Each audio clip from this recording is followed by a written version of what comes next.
다윗이 어떤 무기로 골리앗을 죽였을까? 다윗은 장풍을 쏜 것이 아니죠. 다윗이 지동은 미사일 날린 것도 아니잖아요. 다윗이 어떻게 골리앗을 죽였냐면 당시에 사울의 칼이 아니었어요. 뭘로 골리앗을 잡았냐면 시냇가에 있던 평범한 돌이요. 그냥 평범한 돌들이니까 사람들 볼 때는 아무것도 아닌 것처럼 보이는 돌입니다. 그 돌을 가지고 다윗이 가져오더니 물매에 메어가지고 돌려서 던져서 잡았잖아요. 그걸 물맷돌이라고 하죠. 그냥 다윗은 정말 시내가에 있는 평범한 돌멩이 5개 딱 가져와서 걸어서 던졌는데 원샷 원킬이었습니다. 한 방으로 끝냈습니다. 그냥 결정력이 완전히 남다른 거죠. 자, 그런데 그 물맷돌이요, 사람들 볼 때는 평범한 시내에 있는 매끄러운 돌, 그냥 아무것도 아닌 것처럼 보이잖아요. 그런데 이 돌이 정말 이 물매에 감아서 던지면 사실은 위력이 엄청났다고 합니다. 어느 정도의 위력이 있었냐면 초속 35km 날아갔대요. 그러면 45경 총알의 위력이랍니다. 한 180m 거리, 굉장히 멀잖아요. 근데 던질 수 있잖아요. 끝까지 날아가면. 거기서 만약에 이 물맷돌이 날아가면 사람이 맨살에 맞으면은 불구가 되거나 뼈도 부러질 수 있대요. 급소에 맞으면 사망에 이르게 할 정도의 위력이 있었답니다. 그런데 다윗이 이 물맷돌을 딱 던지는데 이 골리앗이 온갖 무장을 다 했는데 무장 안 한 데가 있죠. 어디입니까? 맞박입니다. 여기 참 희한하지. 다른 데 맞았으면 다 튕겨나가든가 갑옷이 우그러들든가 했을 건데 꼭 갑옷 없는 곳에 정확하게 맞췄죠. 하나님이 정확하게 맞추게 하신 거죠. 그거 한 대 맞고 급소였죠. 그대로 꼬꾸라져 버렸습니다. 그리고 다윗은 승리했죠. 자, 앞에 한번 보면 이거죠. 요렇게, 여기 돌입니다. 요렇게 물매에 감아 던지면 요렇게 맞고 죽었던 거죠. 이것이 그냥 보통 매끄러운 돌인데 그렇게 위력이 있었다고 그래요. 자, 이런 생각이 들죠. 우리도 평범해 보이지만 강력한 물맷돌 5개를 준비하고 있으면 영적 전쟁에 승리할 수 있다는 거죠. 그 평범해 보이는 물맷돌 5개가 어떤 걸까? 그런데 너무도 강력한 돌 5개가 무엇일까? 우리가 오늘 사무엘상 17장에서 그게 어떤 것이었는지 한번 찾아보고요. 우리가 영적으로 적용해봐도 좋을 것 같아요. 교훈이 참 될 것 같습니다. 여기 보면 요렇게 5개 딱 걸었습니다. 자, 하나씩 한번 해보려고 합니다. 5개가 뭐였을까? 평범해 보이는데 가장 강력한 무기가 되는 것. 첫 번째, 우리 영적으로 정해보자면 첫 번째 물맷돌은 바로 사랑이었습니다. 그 사랑이 평범해 보이는데 가장 강력한 무기라는 거죠. 사무엘상 17장입니다. 17장 앞에 26절입니다.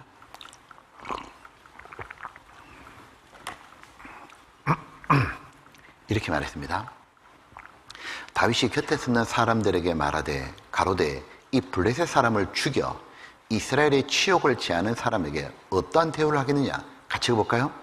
이 할례 없는 블레셋 사람이 누구간데 사시는 하나님의 군대를 모욕하겠느냐. 지금 다윗은 이렇게 말하고 있습니다. 이 할례 없는 블레셋 사람이, 그 말은 뭐 뜻하는 거예요? 할례가 없다는 말은 하나님을 모른단 말이죠.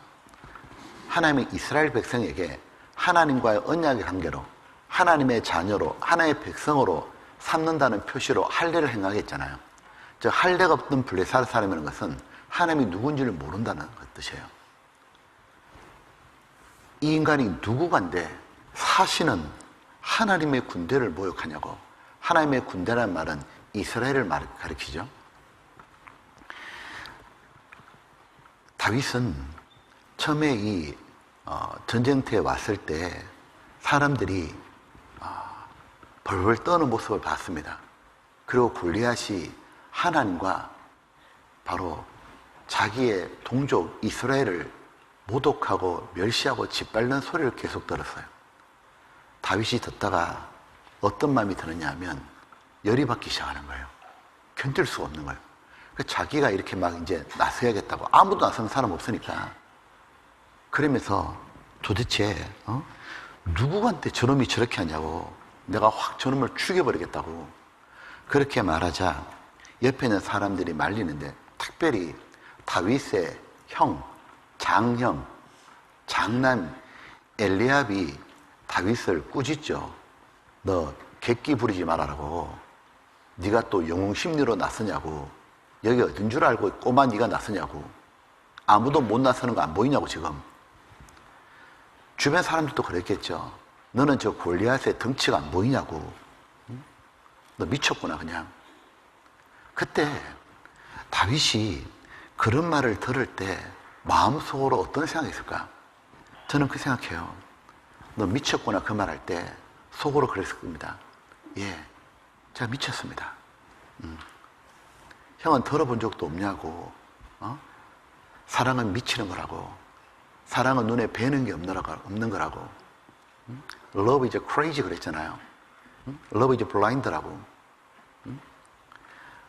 보면 다윗은 하나님을 사랑하고 자기의 동족 이스라엘을 너무 사랑하는 거예요.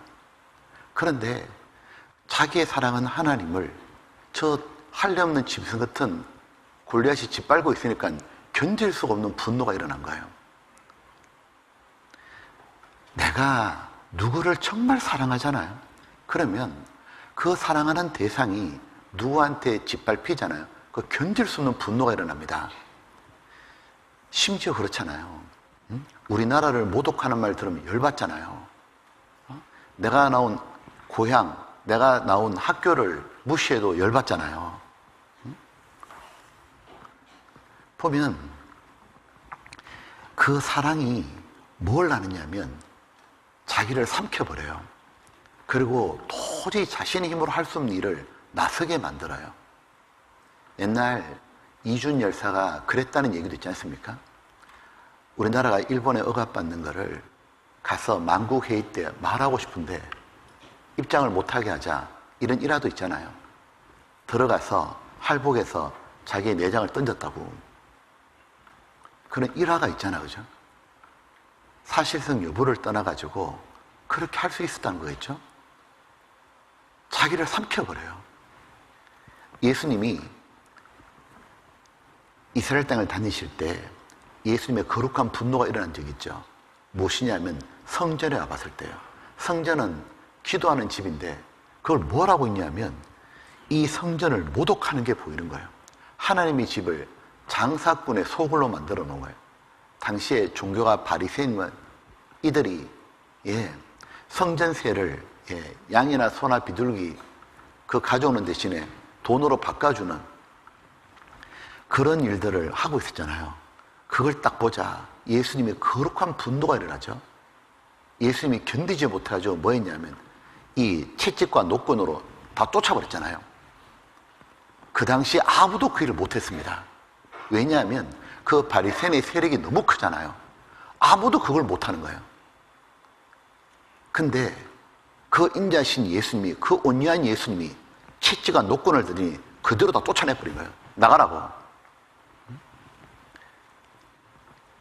요한복음 2장에 뭐라 되어 있냐면 주의 전을, 하나님의 성전을 사모하는 열심이 나를 삼키리라 한 것을 기억하더라. 시편에 예언된 대로 하나님의 전을 사모하는 열심 말이에요. 다윗은 자신이 사랑하는 하나님,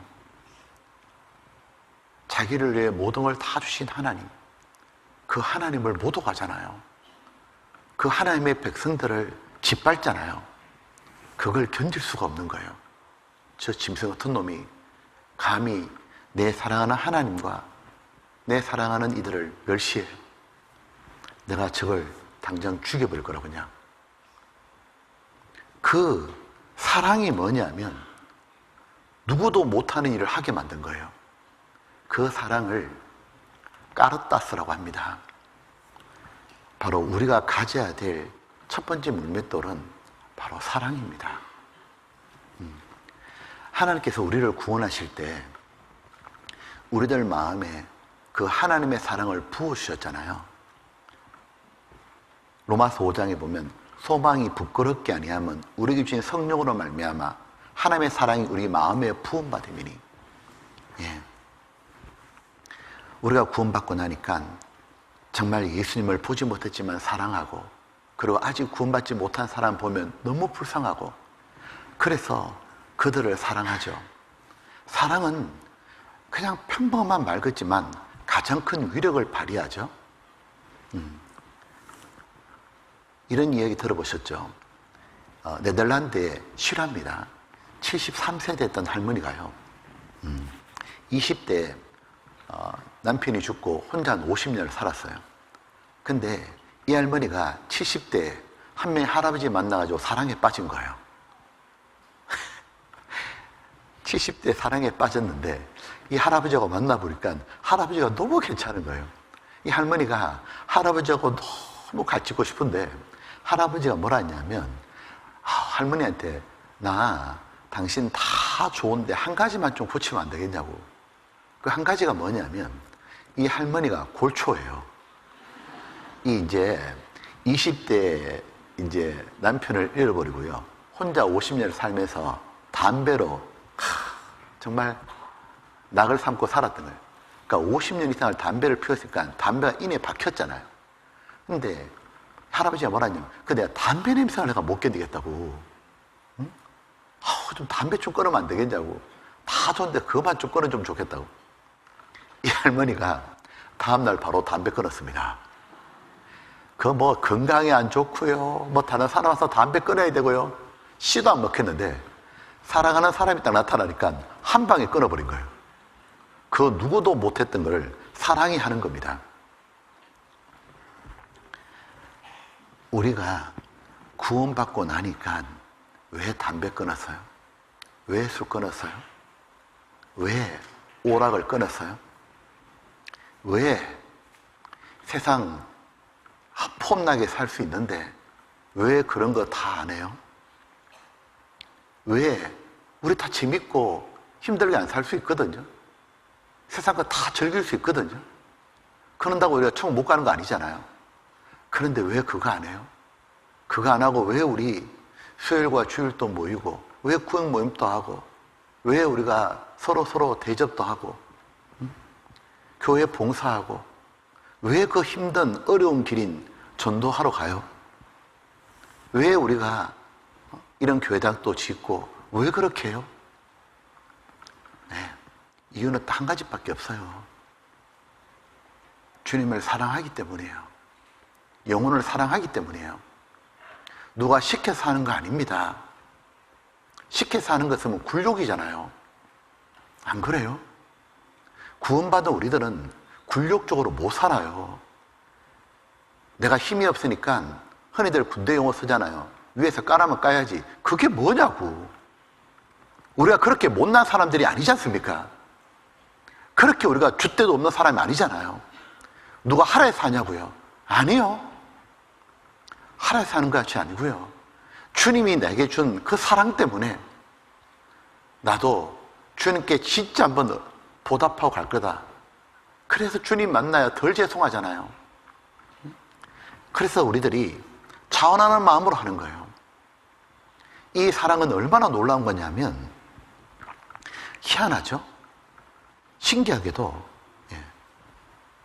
두려움도 극복해요. 핍박도 이겨요.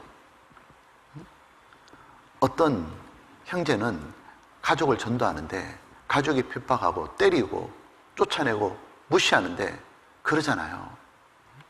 나 때려도 좋고 나 쫓아내도 좋은데 다 괜찮은데, 내가 이렇게 하다가 맞아 죽어도 좋은데 하나님께 기도하잖아요. 우리 엄마 아버지만큼은 구원해달라고. 나 키운다고 너무 고생하셨는데 내가 부모님께 잘해드린 것이 없는데 그 부모님이 나 때문에 힘들게 살다가 지옥까지 가면 되겠냐고. 이 땅에서 한 번도 예수님께 감사하다 말도 못 해보고 마귀한테 매여가지고 세상 것 때문에 늘 허덕거리고 살다가 죽어서까지 고생, 지옥 가면 되겠냐고. 죽어서 그 지옥 불구덩이에서 슬픔에 이를 갈면 되겠냐고. 하나님 그것만큼은 안 된다고. 차라리 내가 맞고 내가 죽어도 되니까 구원해달라고. 어떻게 그럴 수 있을까? 때로는 구원받기 전에 부모님께 서운한 것도 많아가지고 부모님께 대들게 됐던 사람이 어떻게 그렇게 바뀔 수 있을까? 하나님의 사랑이요. 보면 그 사랑이 그렇게 집어삼키는 거예요. 요한복음 2장입니다. 2장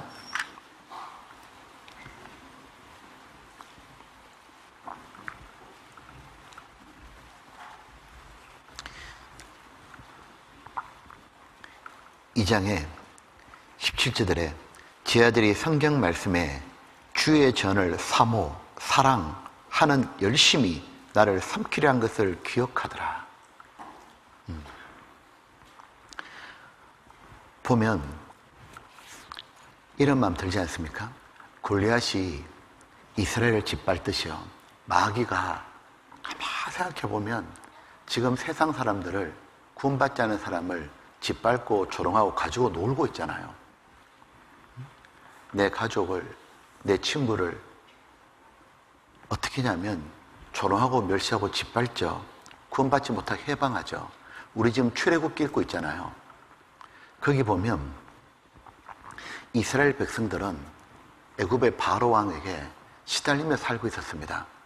바로를 위해서 고역에 시달리고 바로에 궁궐 짓고 국고성 짓고 바로를 섬기고 살았죠. 하루 종일 바로에게 시키는 대로 시달리고 나면 저녁에 뭐 줘요? 하루 일당으로 바로가 주는 게 뭐냐면 파, 부추, 마늘, 고기, 참외 이런 거 주는 거예요. 즉 육신적인 걸 하루하루 먹고 사는 걸 해준다 그 말이에요. 그러면 그거 얻어먹고 살려고 바로에게 죽도록 매여 충성하는 거예요. 마치 지금 구원받지 못한 내 가족이 마귀를 그렇게 섬기고 있죠. 마귀가 던져주는 육신의 쾌락을 위해, 그 육신의 만족을 위해 하루하루 고달프게 살아가요. 마귀를 섬기면서. 그러다가 나중에 온갖 죄를 짓다가 지옥에 떨어집니다. 생각해보면 언제까지 그렇게 놔둘 거냐고. 언제까지 그렇게밖에 살지 못하도록 내버려 둘 거냐고. 우리가 너무너무 불쌍하고 마귀에서 벗어나서 진짜 한번 새롭게 살게 해줘야 안 되냐고. 마귀에게 벗어나가지고 해방의 기쁨도 주고 구원의 기쁨도 주고, 내가 이제 정말 내가 이제는 내가 됐다고, 내가 이제는 죽어도 좋다고, 그리고 교회에 와서 하나님의 말씀 듣고 행복해하고 주님으로 만족해하고, 그리고 또 다른 사람 전도하는 그런 분들의 모습을 봐야 되잖아요. 언제까지 우리들이 마귀에 붙잡혀 있는 내 가족과 내 친구들, 내 주변 사람들을 그대로 내버려두고 하루하루 보낼 거냐는 뜻이에요. 생각해보니까 그 전쟁터에, 골리앗이 나온 전쟁터에 다윗을 제외한 모든 사람들은 왜 가만히 있었죠? 왜 나서지 못했죠? 이유는 아주 간단하죠. 그렇게 사는 게 편한 거예요. 나서면 힘든 거예요. 하나님과 자기 동족들의 그런 것보다 자기의 안전과 목숨이 더 소중한 거죠. 다윗은 비록 작은 사람이었지만, 소년이었지만 하나님의 명예가 더 중요했고 자기 동족들이 해방되는 게 더 중요했던 거예요. 자기 목숨보다도. 그 사랑이, 그 그 지순한 사랑이 소년을 용사로 바꾼 겁니다. 우리들은 세상에서는 초라한 사람들이에요. 그러나 하나님께 대한 마음까지는 작을 수는 없어요. 우리들은 세상 사람들 그 누구도 가지지 못한 걸 가지고 있어요. 예수 그리스도의 마음이에요. 누가 주를 알아서 주를 가르치겠냐? 그러나 우리가 그리스도의 마음을 가졌느니라. 하나님이 우리가 구원받을 때 주신 축복 중에 정말 큰 게 뭐예요? 주님의 마음을 우리에겐 주셨다는 거예요. 세상에 보잖아요. 그리스도의 마음을 못 가지고 있잖아요. 정말 우리가 구원받은 게 맞다면, 내가 진짜 구원받은 게 맞다면 하나님 내게 준 게 뭐냐면 예수님의 마음을 주셨어요. 왜요? 우리가 이 땅에 있으면서 또 한 명의 예수로 살아보라고. 우리들은 하나님이 탄식하는 소리를 듣고 있잖아요. 마귀가 짓밟고 조롱하잖아요. 예수는 아무것도 아닌 것처럼, 성경은 세상 책인 것처럼, 사람은 죽으면 끝이라고, 구원이 뭐 중요하냐고, 구원받은 우리 교회를 때로는 몇 단으로 몰기도 하고 조롱하고 멸시하잖아요. 무슨 파라고 짓밟기도 하고. 우리가 바라는 건 딱 한 가지밖에 없는데, 복음을 전해서 사람들이 구원받고 그들이 행복하고 하나님께 영광이 되길 바라는 그것밖에 없는데, 근데 그런 우리들을 무시하잖아요. 우리가 내 주변의 사람들이 계속 마귀에 짓밟히는 걸 계속 볼 수는 없습니다. 이들은 내버려 둘 수는 없죠. 하나님의 사랑으로 우리가 다시 일어나는 거예요. 평범해 보이지만 내가 지금 시냇가에서 가져야 될 물맷돌이 뭐냐면 사랑입니다. 하나님이 내게 준 사랑. 그래, 하나님, 제가 그거 가지고 갈게요. 하나님이 나한테 준 그 마음, 내가 그 마음 가지고 하나님을 사랑해서, 하나님이 제일 기뻐하는 게 뭐예요? 영혼을 구원받는 거예요. 누가복음 15장에 보면 양 100마리가 주인이랑 같이 있다가 한 마리를 잃어버렸어요. 그러면 이 주인이 뒤도 안 돌아보고 99마리 놔두고 한 마리 찾으러 가잖아요. 찾고 찾으러 다니다가 한 마리를 찾으면 너무 기뻐서 기뻐하고 기뻐한다고 어쩔 줄 몰라 한다고. 그럼 하신 말씀이 있죠. 99마리 양보다 잃어버린 한 마리 양을 얻는 게 더 기쁘다고. 의인 99명보다 잃어버린 죄인 한 명 구원한 걸 더 기뻐하신다고. 우리요, 만약에 하나님이 내가 이거 제일 기쁘다, 너가 이렇게 해준 거 내가 제일 기쁘다, 하나님이 내한테 그 말씀하셨습니다. 네가 이렇게 해주는 게 내가 제일 기쁘다. 그럼 우리 할 수 있는 사람이에요. 내가 힘들더라도, 내가 고생하더라도 내 주님이 정말 제일 기뻐한다면 할 수 있습니다. 왜냐하면 괜찮습니다. 주님의 받은 사랑 생각하면, 내가 거기에서 주님이 진짜 웃을 수 있고 기뻐할 수 있다면 그거 할 수 있습니다. 그게 구원받은 우리들의 착한 마음이에요.